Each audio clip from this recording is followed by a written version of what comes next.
Number one, Azane Kaka number one.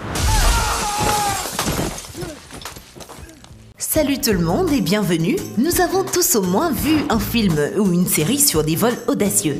Dans les films, les voleurs planifient généralement leur braquage de manière très minutieuse. Chaque seconde compte. Bien sûr, cela arrive rarement dans la vie réelle. Beaucoup de choses peuvent mal tourner et les voleurs finissent généralement en prison. Mais parfois ce sont des plans brillants qui marchent parfaitement. Voilà de quoi nous allons parler aujourd'hui. Mais avant de nous lancer, voici la question du jour. Combien de gouttes d'eau peut-on mettre dans un verre vide? Répondez dans les commentaires et restez avec nous pour découvrir la bonne réponse. Et maintenant, allons-y.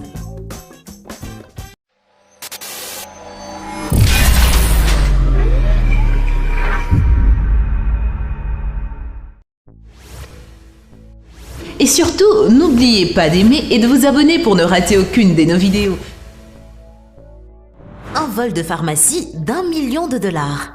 Les pharmacies sont l'un des endroits préférés des voleurs débutants et inexpérimentés. En général, la raison en est que les médicaments sont rares et coûteux et qu'ils peuvent être revendus à un prix triple sur le marché noir. Et ces criminels en sont bien conscients. Grâce à leur prudence et à leur ingéniosité, ils ont réussi à toucher le jackpot lors d'un braquage de pharmacie. Au petit matin du 31 décembre 2015, deux grands hommes masqués ont pénétré par la fenêtre dans l'une des pharmacies de la ville d'Ulysse, au Texas.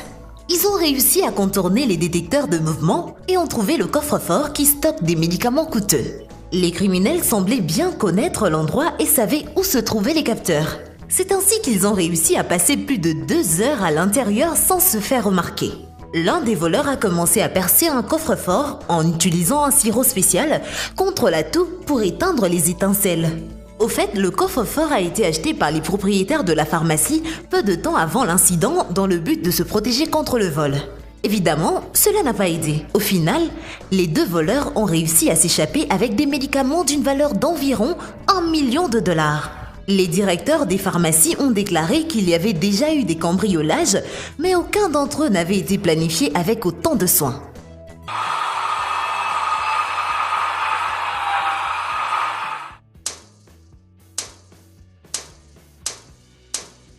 Selon les informations des médias, les criminels n'ont jamais été arrêtés.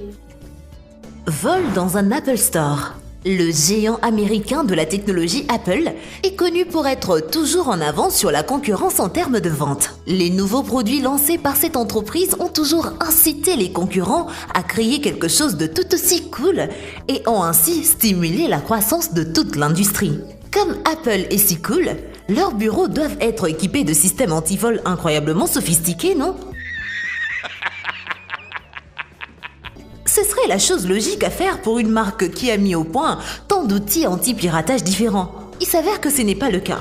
Il y a quelques années, 4 types ont réussi à voler plusieurs ordinateurs portables et téléphones dans un Apple Store en plein jour. De plus, cela se produit en Californie, où se trouve le siège social de la société. Vous pouvez voir dans la vidéo comment les voleurs ont saisi les ordinateurs portables sur la table alors que d'autres acheteurs restaient simplement debout, la bouche grande ouverte. Personne n'essaie d'arrêter ces types.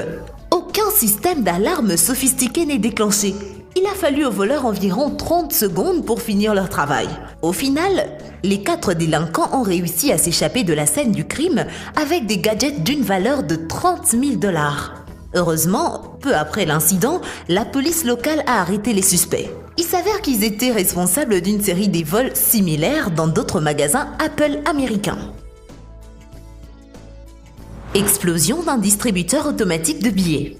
Pensez-vous qu'il est facile d'ouvrir un distributeur automatique de billets? En fait, ce n'est pas le cas.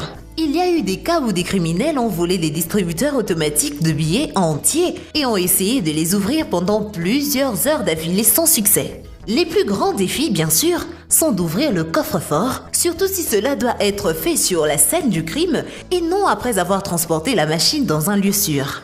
Le moyen le plus efficace est peut-être de faire sauter le distributeur automatique de billets, mais cela demande une très grande habileté. Une petite erreur de calcul et l'appareil restera intact ou l'argent liquide qui s'y trouve sera mis en pièces. En outre, la plupart des distributeurs automatiques de billets sont équipés de capteurs de température spéciaux qui avertissent immédiatement la société de sécurité privée. Pour éviter cela, des criminels expérimentés utilisent des explosions de gaz qui n'augmentent pas la température du coffre-fort. En tout cas, les criminels de cette vidéo travaillent si vite que le garde n'aurait pas le temps de les attraper, même s'il le voulait vraiment.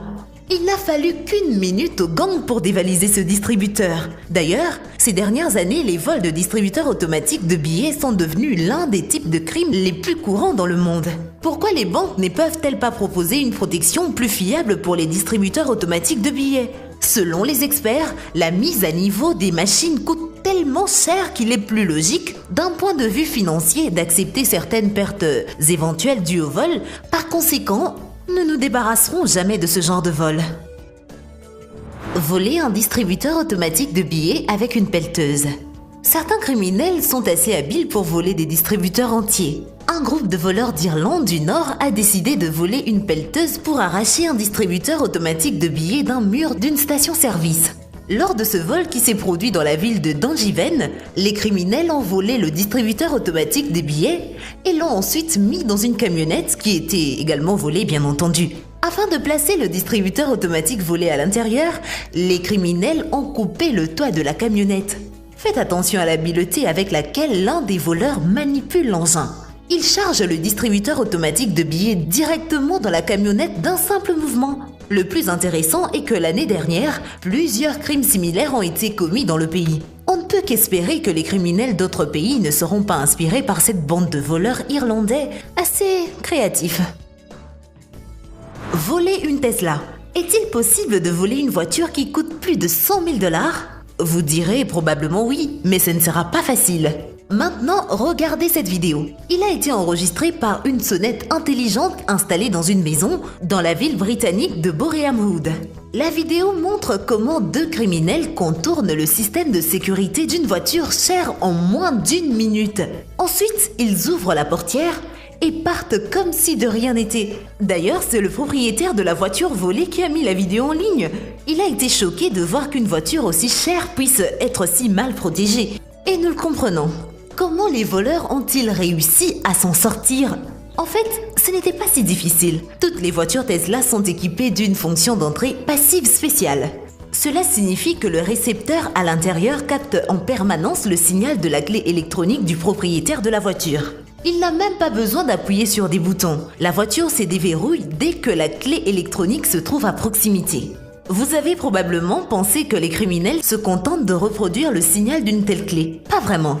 En fait, ils savaient simplement que la plupart des conducteurs stockent les clés de voiture près de la porte d'entrée, alors ils s'approchaient de la porte, puis l'un d'eux utilisait un émetteur-récepteur avec un amplificateur de signal pour élayer et amplifier le signal de la clé. Finalement, les portes de la Tesla se sont ouvertes. Si la clé était dans la maison, cette astuce ne fonctionnerait pas. Mais dans ce cas, le plan des criminels s'est déroulé sans problème. Cacher une télévision sous sa robe. Vous n'avez sûrement jamais vu quelque chose comme ça auparavant. Lorsqu'il est apparu clairement que personne ne l'a regardé, cette femme a calmement pris un téléviseur plasma et l'a caché sous sa magnifique robe. Comment elle a réussi à se déplacer librement avec ses chargements est un grand mystère pour nous. Ou peut-être que la télévision est tombée sous sa jupe quelque part sur le chemin. Nous ne le saurons jamais. Des bijoux sous la jupe. Il s'avère que ce type de vol se produit plus souvent que vous ne le pensez. Voici une autre histoire similaire. Tandis que l'assistante de ce criminel distrait la conseillère de la bijouterie, la femme vole les bijoux coûteux. À un moment donné, elle prend simplement un plateau entier avec des bijoux et en cache le contenu sous sa jupe. Selon certaines estimations, elle a volé des bijoux d'une valeur de près de 60 000 $. La Banque centrale brésilienne. Les vols de banque soigneusement planifiés n'ont pas eu lieu que dans les films. Par exemple, en août 2005, un groupe de criminels brésiliens expérimentés ont réussi à voler près de 70 millions de $ à la Banque centrale du Brésil à Fortaleza. Ils ont volé tellement de billets que leur poids total a atteint 3,5 tonnes et la hauteur des piles a atteint 33 mètres. Les criminels ont fait irruption dans la banque le week-end où elle était fermée. Cependant, les préparatifs ont pris plusieurs mois. Au printemps de la même année, ils ont loué une maison près de la banque d'où ils ont commencé à creuser un tunnel de 80 mètres. Le fait que le sol local était mou n'a fait que les aider. Les criminels possédaient également des connaissances en ingénierie électronique et en hydrologie. De plus, ils ont été aidés par quelqu'un qui travaillait dans cette banque. Afin de ne pas éveiller les soupçons des voisins, les criminels ont placé un panneau indiquant qu'il s'agissait d'une entreprise d'aménagement paysager vendant du gazon artificiel. Il n'était pas nécessaire d'expliquer d'une manière ou d'une autre les charges de terre enlevées quotidiennement par le camion. Après avoir fini de creuser le tunnel, qui selon les experts s'est avéré être une véritable œuvre d'art, les criminels ont dû se rendre à la chambre forte de la banque. Le gang a dû percer plus d'1 mètre de béton armé pour entrer dans le coffre-fort. Pour pénétrer à l'intérieur, les criminels ont utilisé du matériel pour couper la céramique, des scies électriques, avec des lames en diamant et des marteaux-piqueurs.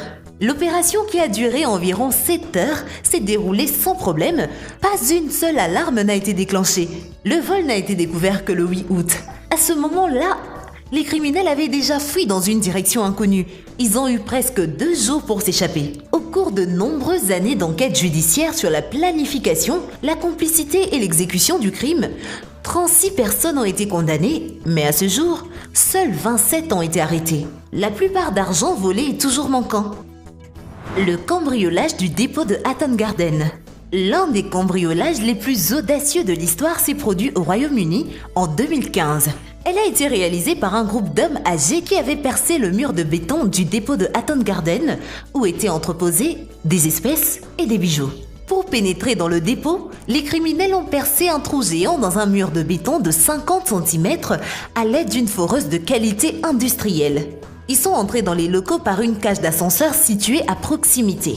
La valeur des objets volés s'élevait à environ 14 millions de livres. Cela représente plus de 18 millions de dollars. Il est intéressant de noter que le crime a été commis le 2 avril en plein milieu de Pâques. Cette date a été choisie pour une bonne raison. Pendant cette période, toutes les institutions financières du Royaume-Uni sont en vacances, même si le vol planifié s'est avéré être vraiment ingénieux et que les criminels ne pouvaient pas échapper à la justice. Comme des voleurs expérimentés l'ont dit plus tard, le gang n'avait pas les connaissances et l'ingéniosité nécessaires pour couvrir leurs traces. Après que le crime ait été commis, ils ont tous continué à communiquer entre eux et n'ont pas surveillé leur téléphone portable. Pour cette raison, ils ont été rapidement attrapés. D'ailleurs, ils ont même tourné un long métrage et une mini-série sur le cambriolage de Hatton Garden. Et voilà, c'est tout pour la vidéo d'aujourd'hui. Nous espérons qu'elle vous a aussi étonné que nous. Avant de nous quitter, la réponse à la question du jour, c'est une seule. Parce qu'après, le verre n'est plus vide. Eh bien, merci d'avoir suivi cette vidéo et surtout, n'oubliez pas d'aimer et de vous abonner pour ne rater aucune de nos vidéos. Quant à moi, je vous dis bye bye.